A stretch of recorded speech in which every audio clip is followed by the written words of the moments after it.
Dear students, article का study हम लोग कर रहे हैं। आर्टिकल के बारे में जान चुके हैं, आर्टिकल के पोजीशन को जान चुके हैं, आर्टिकल दो होते हैं इनको भी हम जान चुके हैं। आज हम यूज़ ऑफ एन, तो एन को इंडेफिनिट आर्टिकल कहा जाता है, कारण कि एन से किसी खास व्यक्ति या वस्तु विशेष का बोध न होकर किसी अनिश्चित व्यक्ति वस्तु का बोध होता है। क्या समझा आप लोगों ने कि एन से किसी विशेष या खास व्यक्ति या वस्तु का बोध न होकर किसी अनिश्चित व्यक्ति या वस्तु का बोध होता है। ये तो क्लियर है। तो इसके यूज के बारे में जानेंगे। एक के अर्थ में इसका यूज किया जाता है, लेकिन यदि किसी शब्द का माने नाउन के पहले यूज किया जाता है तो उस नाउन को हम शब्द कहेंगे ही। शब्द का पहला अक्षर कॉन्सोनेंट साउंड हो,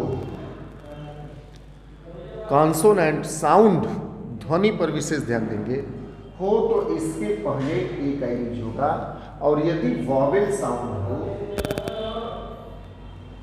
तो इसके पहले एन का यूज होगा। एक के अर्थ में हम इसको यूज करेंगे, ये दिमाग में रखिएगा। लेकिन यह भी दिमाग में रखिएगा कि कॉन्सोनेंट साउंड से शुरू होने वाले शब्द या नाउन के पहले ए का यूज होता है, लेकिन वॉवेल साउंड से शुरू होने वाले शब्द या नाउन के पहले एन का यूज होता है। अब इसको हम एग्जाम्पल से देखेंगे। यहां पर ए बॉय, देखिए कॉन्सोनेंट साउंड है, तो यहां पर ए का यूज है। ए गर्ल, यहां पर देखिए जी, यह कॉन्सोनेंट है, कॉन्सोनेंट साउंड भी गर्ल, तो यहां पर हमने ए का यूज किया। लेकिन एंड ऑरेंज, ये वॉवेल हो गया, साउंड भी वॉवेल,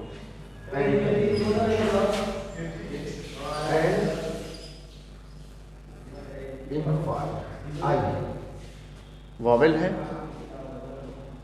वॉवेल साउंड हो गया। कोई दिक्कत नहीं होनी चाहिए। कोई दिक्कत हो तो आप जो विद्यालय के द्वारा, संस्थान के द्वारा आपको नंबर दिया गया है उस नंबर पे कांटेक्ट कर सकते हैं, या जिस ग्रुप में भी आप हो उससे क्वेश्चन पुट अप कर सकते हैं। अब देखिए, चूंकि साउंड की बात हो रही है कि साउंड इसमें देखा जाएगा। यहां पर एक वर्ड है एफ आई,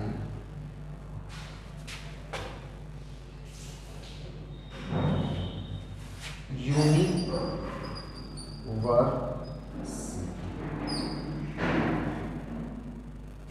तो यहां पर एफ कॉन्सोनेंट हो रहा है, यहां पर यू वॉवेल हो रहा है, लेकिन हम साउंड देखेंगे।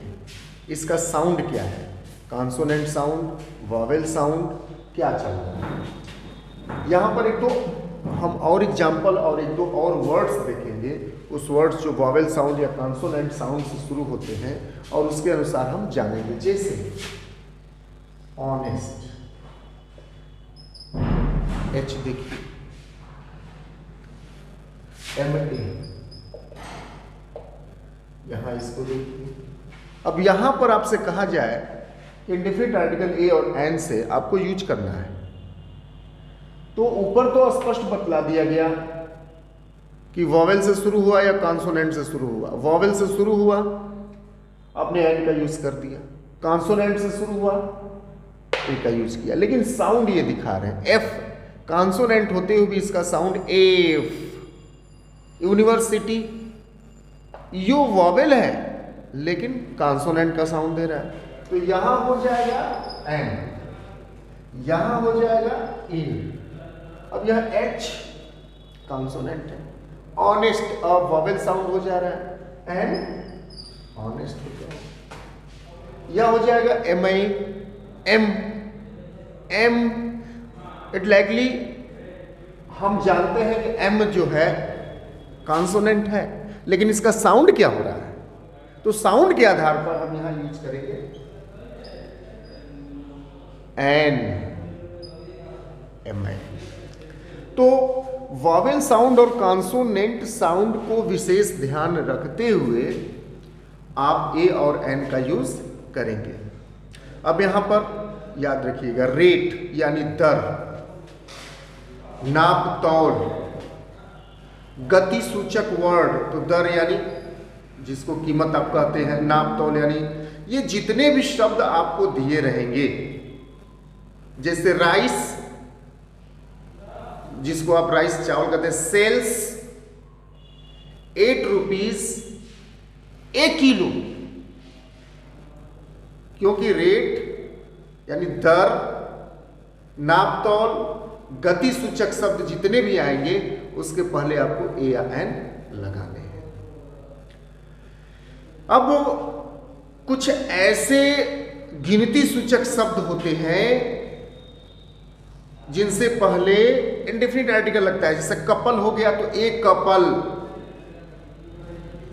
दर्जन हो गया तो ए डजन, 100 हो गया तो ए 100, 1000 हो गया तो ए 1000, मिलियन हो गया तो ए मिलियन, एटसेट्रा। तो इस प्रकार